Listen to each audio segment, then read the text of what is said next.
बिस्मिल्लाहिर्रहमानिर्रहीम। अस्सलामुअलैकुम नाज़रीन, आप देख रहे हैं इफ्तार की खुसूसी ट्रांसमिशन रोज़ा और सेहत और मैं हूँ आपके साथ फिजा रियाज। रोज़ाना हम आपके लिए ये ट्रांसमिशन लेकर आते हैं, हमारे खूबसूरत मेहमान हमारे साथ मौजूद होते हैं और इसी दुआ के साथ प्रोग्राम का आगाज़ करूँगी कि उम्मीद है कि आपका रमज़ान बहुत अच्छे से गुजर रहा होगा और जहाँ आपको कोई कॉम्प्लिकेशन आ रही होगी आपके सेहत के हवाले से, वहाँ हम हैं ना उसको सॉल्व करने के लिए। तो हमारा सर दर्द मोस्ट कॉमन इन रमज़ान के, हमारा सर दर्द और स्पेशली जिनको आधे सर का दर्द है, माइग्रेन इशू होता है, वो शोल्डर स्ट्रेस्ड आउट होते हैं, स्टिफ हो जाते हैं मसल, नेक के मसल इतने स्टिफ हो जाते हैं कि आपकी नेक मूव नहीं करती। तो इन सारे प्रॉब्लम्स का सोल्यूशन लेकर हम आए हैं आज और हमारी गेस्ट हैं आज डॉक्टर शिजा। अस्सलाम वालेकुम शिजा, कैसी हैं? जी वालेकुम सलाम। कैसी हैं? अल्हम्दुलिल्लाह रमज़ान बहुत अच्छा गुजर रहा है। पेशेंट्स अभी भी आपके पास वैसे ही आ रहे हैं? हाँ, बिल्कुल रमज़ान में थोड़ा कम हो जाता है। ओके, तो जो कम हो गए हैं वो असल घर में बैठ के उस पेन को बर्दाश्त कर रहे हैं। अब आपने उनका पेन घर बैठे बैठे रिजॉल्व करना है। और सर दर्द इतना कॉमन है रमजान में कि हमारा सर दर्द हो रहा है, किसी को स्पेशली जिनको माइग्रेन होता है वो तो बहुत ज्यादा ट्रिगर करता है। तो क्या एज अ फिजियोथेरेपिस्ट आप क्या सजेस्ट करेंगी? फिजियो में इसके क्या क्या प्रिकॉशंस हैं, किस तरह से आप इसको कंट्रोल कर सकते हैं? स्पेशली माइग्रेन वो पेन है जिसपे कोई मेडिसिन असर नहीं करती, आप पेन किलर भी ले ली, माइग्रेन की पेन उससे नहीं जाएगी। बिल्कुल। अच्छा जी, माइग्रेन की जब बात करते हैं तो पेशेंट्स को आधे सर में दर्द होता है। वो ऐसा फील करते हैं कि एक साइड जो उनकी बहुत पेनफुल होती है। और रमज़ान में इस वजह से ये स्पेशली उनको ट्रिगर करता है क्योंकि डिहाइड्रेशन की वजह से हम लोग रोज़ा रखते हैं, हमारा पानी का इस्तेमाल वैसा नहीं रहता, तो डिहाइड्रेशन का भी एक फैक्टर होता है। और स्पेशली समर में जो है आपको स्वेटिंग होती है और आपका जो फ्लूइड ऑलरेडी आप निकलता है और आप उसको इनटेक भी तरह नहीं करते, ये भी एक पॉइंट होता है। दूसरा जो मेन पॉइंट होता है माइग्रेन का, जिसका लोगों को ज़्यादा भी नहीं पता, वो है आपकी सर्वाइकल से जो लिंक करता है। सर्वाइकल की जो स्पाइनल नर्व, सर्वाइकल से जो कि आपकी गर्दन की मोहरें हैं, वहाँ से जो नर्व्स निकलती हैं वो आपके डिफरेंट रीजन पे सप्लाई करती हैं। जैसे कि 1-2 जो है आपको अपर हेड यहाँ तक सप्लाई करेगी। और इसी तरीके से अगर हम बात करें दोनों साइड की, राइट और लेफ्ट, दोनों साइड से वो नर्व, स्पाइनल नर्व्स निकलती हैं। और अगर एक साइड सर की दर्द की बात करें तो यानी कि उस साइड वाली जो नर्व्स हैं वो इम्पेंजमेंट में है, यानी कि वो दबाव में आ गई हैं। इसको रेडिकुलोपैथी बोलते हैं। इसकी कंडीशंस बहुत ज्यादा हो सकती हैं। लिंक हमारा स्पाइनल से ही है, सर के दर्द का। बिल्कुल, सर्वाइकल स्पाइन से भी इसका लिंक है। अब इसकी मल्टीपल कॉजेज है ना। अगर आप पानी का इस्तेमाल बिल्कुल ठीक कर रहे हैं, मेडिसिन भी ले चुके हैं, फिर भी किसी चीज का असर नहीं हो रहा, तो आपको चाहिए कि आप एक सर्वाइकल स्पाइन का एक्सरे करवा लें। उससे आपको प्रॉपर पता चल जाएगा कि वहां पे क्या मसला चल रहा है। या फिर आप किसी फिजियोथेरेपिस्ट या फिर कायरोप्रैक्टर के पास जाएं और अपनी स्पाइन की रीअलाइनमेंट करवाएं। और जो आपकी रेडिकुलोपैथी यानी कि एक साइड पे जो नर्व इम्पेंजमेंट आ रही है, यानी कि आपको जब डिफरेंट लेवल पे आएगी तो आधे सिर का दर्द आएगा, तो आप उसको रिकवर करवाएं। अक्सर लोग जो हैं डिस्क स्लिप के साथ आते हैं, उनकी जो गर्दन की मोहरों की डिस्क स्लिप होती है। अक्सर लोग जो है पट्टों के खिंचाव के साथ आते हैं। ठीक है, आपके जो ट्रोपीजियस मसल हैं, ये जो शोल्डर वाले मसल्स हैं, वो बहुत स्टिफ रहते हैं। और इसकी कॉजेज में आपकी स्ट्रेस फैक्टर आ जाता है, आपकी डेली की रूटीन आ जाती है, कंप्यूटर पे बहुत ज्यादा काम करना, मोबाइल का बहुत ज्यादा इस्तेमाल करना, ये सब चीजें आ जाती हैं। अच्छा, और ज्यादा सो भी, बहुत ज्यादा अगर आप सो तो आप उठो तो ये आपके शोल्डर्स में ज्यादा स्ट्रेस आया होता है। मेरे साथ तो ये भी होता है। और शोल्डर का स्ट्रेस स्पेशली यंगस्टर्स में बहुत ज्यादा होता है।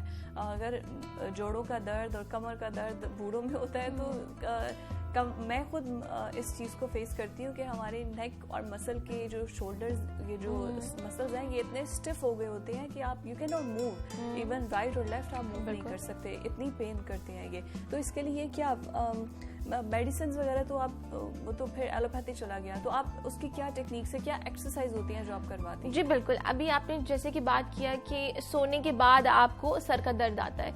जब हम लोग अक्सर सोते हैं तो एक ही पोजीशन को सस्टेन रखते हैं, हम पोजीशन चेंज नहीं करते। मतलब अगर राइट साइड पे सो रहे हैं तो राइट पे ही पूरी रात सोते रहेंगे, तो ये भी एक फैक्टर होता है आपके सर के दर्द का, क्योंकि वो जो नर्व्स हैं, वो जो मसल्स हैं, वो तो स्टिफ रहेंगे, प्रेशर में रहेंगे, तो फिर ये भी दर्द आपको कॉज करेंगे। अच्छा, दूसरी बात आपने जैसे कि पूछा कि कम एज में भी ये मसला आ रहा है, तो कम एज में वेयर एंड टेयर के साइन आ रहे हैं। हमारी डाइट वैसी नहीं है, हम लोग दूध का इस्तेमाल ठीक नहीं करते, विटामिन डी का ठीक इस्तेमाल नहीं है, प्रॉपर नहीं है, कैल्शियम नहीं लेते। ख़वातीन में ज़्यादा ये मसला आता है। हड्डियों का जो है डीजनरेटिव चेंजेस आफ्टर 40, तो डीजनरेटिव चेंजेस आते हैं। जो इससे पहले मसले आ रहे हैं वो वेयर एंड टेयर के साइन आ रहे हैं। और तो इस वजह से कंट्रोल कर सकते हैं थ्रू डाइट। आपको अपनी डाइट पे फोकस रखना चाहिए, आपको अपने पोस्चर पे फोकस रखना चाहिए। इसके लिए भी डिफरेंट कॉलर हैं। अगर आप अपने स्पोर्ट के लिए सर्वाइकल कॉलर यूज करते हैं तो ये ज्यादा बेस्ट रहेगा। आप अपनी अगर वो मसल आपके शोल्डर या नेक के वो ज्यादा स्टिफ हैं तो आप कॉलर यूज कर सकते हैं। नहीं, स्टिफ अगर है तो आपने उसके लिए कॉलर नहीं। अगर आपने अपनी स्पाइन की अलाइनमेंट बिल्कुल ठीक रखनी है, मतलब कि अगर आप जो है मोबाइल का इस्तेमाल बहुत कर रहे हैं, कंप्यूटर का इस्तेमाल बहुत कर रहे हैं, जिसमें आपको अपने एंगल का पता नहीं चलता अनकॉन्शियसली, तब आप कॉलर यूज कर लें। तो आपने इन सब चीज़ों पे फोकस रखना है। मतलब ग्लासेस का इस्तेमाल कर रहे हैं, ठीक है, आप उस चीज़ पे, उस जगह पे ज़्यादा फोकस मत करें। आप इस तरीके से बेटर फील करें, अपनी डाइट पे फोकस करें। और जो है आपके मस्कुलर स्पैज़म, देखिए कोई भी कंडीशन आपको एक ही वजह से नहीं हो सकती, आपको वहाँ पे मल्टीपल कॉजेज आती हैं और फिर जाके एक मसला आपको कॉज करते हैं, ठीक है। तो अक्सर पट्टों के खिंचाव की वजह से नॉर्मली भी कहा जाता है कि आप पट्टों के खिंचाव में मुब्तला हैं, तो इसको ठीक करें। मतलब इसमें एक कॉमन एक फ्रेज है कि आपको पट्टों का मसला है, आप अपना स्ट्रेस लेवल कम करें। ना तो ये समझ आती है कि स्ट्रेस किस चीज का है, स्ट्रेस क्यों है, और स्ट्रेस लेवल को कम कैसे करना है, ये खुद समझ नहीं आती। तो आप लोग जब आते हैं पेशेंट्स आपको, जब आप उनको सेशंस देते हैं, तो आप एक्सरसाइज के साथ साथ क्या स्ट्रेस लेवल को किस तरह से कम करते हैं, या थ्रू एक्सरसाइज ही वो नॉर्मल हो जाते हैं? नहीं, ऐसा नहीं होता। आप देखिए प्रोफेशनल है, आप किसी भी तरीके से अपने पेशेंट को अगर ट्रीट कर रहे हैं तो आपने उसकी साइकी पे सबसे पहले फोकस करना है, ठीक है। आप जब तक उसकी साइकी पे फोकस नहीं करेंगे, आप उसको कैसे उसकी डायग्नोज कर सकेंगे या उसकी प्रॉब्लम क्या है, ठीक है। तो आपने सबसे पहले ब्रीदिंग एक्सरसाइजेस कुछ आ जाती, मेडिटेशन में अक्सर एप्लीकेशन है आजकल मोबाइल में, आप वो यूज करें। डेली जो है अपनी ब्रीदिंग एक्सरसाइज करें, योगा टेक्निक करें, आपको कुछ स्ट्रेचेस करने चाहिए, ठीक है, जो आपके स्ट्रेस लेवल को खत्म करते रहे आहिस्ता आहिस्ता। कुछ आपको रिलैक्सिंग म्यूजिक है काफी, जो आपको मिल जाएंगे, आपको वो सूदिंग से म्यूजिक होंगे जो आपको बिल्कुल जो सूदिंग इफेक्ट कॉज करेंगे। आप मसाजर चेयर का इस्तेमाल कर सकते हैं। मसाजर ये भी बहुत ज्यादा है। एक अब तो मसाज चेयर्स आ गए, मतलब इजीली अवेलेबल, हर जगह से मिल भी जाती हैं और कोई बहुत ज़्यादा एक्सपेंसिव नहीं है, 1.5-2 लाख में मिल जाती हैं। वो पूरा आपकी बॉडी को मसाज, तो वो जिनको जॉइंट्स का मसला है या जिनको जैसे ये मसल स्ट्रेस हो जाते हैं शोल्डर के, तो ये क्या हेल्पफुल होती हैं मसाजिंग चेयर्स? हेल्पफुल होती हैं। मतलब अगर आपको कोई, फिर मैं कहूँगी, अगर कोई पैथोलॉजिकल कंडीशन चल रही है, आपने डॉक्टर से कांटेक्ट करना है, आपने खुद से कुछ भी नहीं करना। अगर आपको बहुत सिविरिटी है, पेन बहुत शदीद है किसी लेवल पे, तो आपने फौरन से पहले डॉक्टर से रुजू करना। लेकिन अगर आप नॉर्मल हैं, आपको लग रहा है कि दर्द वगैरह नहीं है, कोई ऐसा इशू नहीं है, बस थकान महसूस कर रहे हैं, और थकान के लिए भी अक्सर जो है मस्कुलर रिलैक्सेंट लोग यूज़ कर लेते हैं, तो उससे बेहतर है कि आप ऐसी चीज़ें यूज़ कर लें। आप मेडिसिन ना खाएं जिसका एडवर्स इफेक्ट आपको आ सकता है। अक्सर लोगों को एडिक्शन हो जाती है दवाई खाने की, तो आप जो है ऐसी चीज़ों का इस्तेमाल कर लें जो आपके लिए ज़्यादा बेहतर रहेगा। मतलब कि मसाजिंग चेयर इज रिलायबल, आप इसको यूज़ कर सकते हैं अपने मसल को रिलैक्स करने के लिए, अगर तो पैथोलॉजिकल कंडीशंस नहीं है। अच्छा, हमारा पाँव, कहते हैं कि हमारे पाँव में जितनी भी नर्व्स हैं वो डायरेक्टली कनेक्टेड हैं आपके पूरे बॉडी की वर्किंग से आपके दिमाग तक।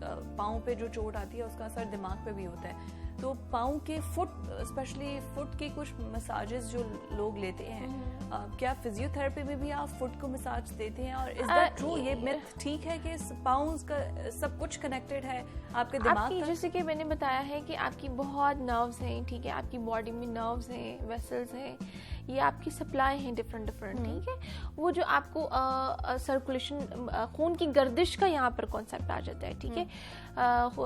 जो है आपको जो ब्लड सर्कुलेशन आपकी रेगुलेट करती हैं, यहाँ पे रिफ्लेक्सोलॉजी की एक टेक्निक आ जाती है जो आपके पॉइंट के डिफरेंट, आपके पाँव के डिफरेंट पॉइंट्स पे आपको रिलैक्सिंग टेक्निक, इसमें आपके फुट मसाजर भी कुछ आ जाते हैं, ठीक है। आपकी वो उन्हीं पॉइंट्स पे ट्रिगर करते हैं, वहाँ पर ही सूदिंग इफेक्ट कॉज करते हैं जो आपकी उस जगह से इंटरलिंक करते हैं। जैसे अभी मैंने बताया है कि स्पाइन जो है, हमारी मोहरे जो हैं, वहाँ से स्पाइनल नर्व्स निकलती हैं जो फर्दर आगे डिस्ट्रीब्यूट होती हैं डिफरेंट रीजन पे। इसी तरीके से अपर लिम्ब की डिफरेंट होती हैं, लोअर लिम्ब की डिफरेंट होती हैं, तो ये उन लेवल से ये इंटरलिंक्ड करती है। मतलब ये पाँव का जो इफेक्ट है ये आपका इंटरलिंक्ड है। हाँ, ये करता है आपको, आपके जो पॉइंट्स हैं आपको ये रिलैक्सिंग जो है इफेक्ट कॉज करेंगे। अच्छा, है तो मतलब फिजियो से ये पूछने वाला सवाल तो नहीं है, लेकिन डायरेक्टली आपका वेट जो है वो आपके घुटने, आपके पाँव, जितना आपका वेट है, जैसे जैसे एज बढ़ती जाएगी वो उठाने से कासिर हो जाएंगे। तो जो लोग वेट कम नहीं करते और आप लोगों के पास आते हैं कि हमारा वेट कम नहीं हो रहा लेकिन हमारे घुटने हमारा वजन नहीं उठा रहे, तो वो अपना वेट किस तरह से कम करें, ये भी एक बहुत मसला है। तो फिर आप उन्हें कोई डाइट प्लान्स आप लोग बना के देते हैं या कुछ सजेस्ट ऐसा करते हैं, सजेशन जो कि अपना वेट लॉस भी कर ले आपकी बात सुन के, और प्लस उनके घुटने थोड़े स्टेबल हो जाए कि वो अपना वजन उठा सके? अच्छा जी, यहाँ पर हम लोग डाइट में, क्योंकि हम सब ने अपनी अपनी डोमेन में रहते हुए काम करना है, ठीक है, तो हम लोग यहाँ पर वेट के लिए उसको कुछ एक्सरसाइजेस बता देते हैं, ठीक है। वो एक्सरसाइजेस करनी है। ये तो मेन मसला है ना कि जिस मसले के साथ आ रहे हैं, वो जो ट्रिगर कर रहा है, उस पॉइंट को रिकवर नहीं करेंगे और फिर वो बोलेंगे जी आज ही डॉक्टर ने हमें रिकवर कर देना है, घुटनों को आज ही ठीक कर देना है। यही तो यहाँ पर गलत कॉन्सेप्ट है कि आपको जो आपका पिन पॉइंट है, जो पॉइंट आपको वो चीज़ ट्रिगर कर रहा है, आपको उसको रिकवर करवाना है। यहाँ पर कुछ एक्सरसाइजेस आ जाएंगी, कुछ एक्सरसाइजेस हम लोग प्रिस्क्राइब करेंगे उसके वेट के लिए, ताकि वो भी साथ साथ करता रहे। और साथ ही जो अगर घुटनों का मसला है तो घुटनों के लिए हम लोग खुद वहाँ पर सेशन करेंगे, कुछ मोडेलिटीज़ के थ्रू, कुछ टेक्निक्स के थ्रू, ग्लाइडिंग के थ्रू मसल्स के सॉफ्ट टिश्यूज किए जाएंगे, जिससे फिर उसको घुटनों में भी फर्क महसूस होगा। टेक्निक्स होती हैं, कुछ मशीन्स भी होती हैं आपके पास? डिफरेंट मोडेलिटीज होती हैं, डिफरेंट मशीन्स होती हैं जो आपको सेडेटिव, जैसे कि मैंने बताया है, हमारा फर्स्ट गोल होता है पेन मैनेजमेंट करना। जिस दर्द के साथ पेशेंट आ रहा है उस दर्द को खत्म करना, उसको कम करना, उसके बाद उसके जो मेजर पॉइंट है, जो पिन पॉइंट है, उसको रिकवर करना। बिल्कुल, यहाँ पर मोडेलिटीज का भी, इलेक्ट्रोथेरेपी का भी रोल होता है, उसको भी साथ साथ करना पड़ता है। तो आप लोगों को कन्विंस कैसे करते हैं? लाइक मैं पहले भी अगर बात करी थी तो वो यही था कि अक्सर लोग फिजियोथेरेपिस्ट एक मेंटल हेल्थ को ज़्यादा सीरियस नहीं लेते, कि जो साइकोलॉजिस्ट होते हैं अगर उनके पास चले गए तो समझे आप तो पागल हैं। मेंटल हेल्थ को हम सीरियस नहीं लेते। दूसरा, मैंने अपने माशरे में बड़ा कॉमन देखा है, फिजियोथेरेपिस्ट को, हाँ फिजियोथेरेपिस्ट के पास कोई फ़ायदा नहीं है, बाद में हमने दवाइयाँ ही तो खानी होती हैं। तो आप कन्विंस कैसे करते हैं लोगों को? अच्छा, आज अगर मैं आज की बात बताऊं तो लोग जितने भी मेरे पास आते हैं वो यही बोलते हैं कि हम दवाई खा खा कर थक चुके हैं, हमें दवाई से हमारा जो है एडवर्स इफेक्ट आ रहे हैं, लिवर डैमेज हो रहा है, स्टमक के प्रॉब्लम आ गए, ठीक है, और फिर वो दूसरी तरफ ये बोलते हैं कि हमने सर्जरी भी नहीं करवानी, ठीक है। तो उनको जो मिड पॉइंट लगता है, जो बेहतर लगता है, वो फिजियोथेरेपी ही लगती है। तो इसमें भी है कि आप अच्छे प्रोफेशन के पास, जो भी आपका फिजियोथेरेपिस्ट है, आपको पता होना चाहिए कि उसकी क्वालिफिकेशन क्या है, वो आपको किस तरीके से गाइड कर रहा है, और इस पे फोकस रखना है कि अगर अच्छा, उससे ज़्यादा ज़रूरी है कि जब आपको प्रॉब्लम पता चल जाए ना, आप थोड़ा सा टाइम निकाल के, अब तो गूगल पे हर चीज़ मिल जाती है आपको, थोड़ा सा उस पर सर्च खुद कर ले, कोई एक दो डॉक्टर से मशवरा कर लें, कोई, ताकि आपको खुद, जब तक आपकी बीमारी का नहीं पता होगा, आप डॉक्टर से उस तरीके से सवाल भी नहीं कर सकते, और उससे पता भी चल जाएगा कि डॉक्टर कितना क्वालिफाइड है। जब आपको उसको भी पता होगा कि मेरे पेशेंट को कुछ पता है, तो फिर वो ऑटोमेटिकली आप भी इस काबिल हो जाएंगे, आपको पता हो कि हमें ये डॉक्टर किस काबिल है। क्योंकि हमारे यहाँ पर तो लोकल क्लिनिक्स और लोकल फिजियोथेरेपिस्ट और लोकल सब कुछ इतने हैं जो हर गली में आपको नजर आ जाएंगे।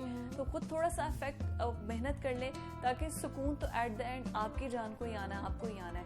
Sreeja, thank you so much for your time. और नाज़रीन, आज के प्रोग्राम से मुझे इजाजत दीजिए। अल्लाह हाफिज।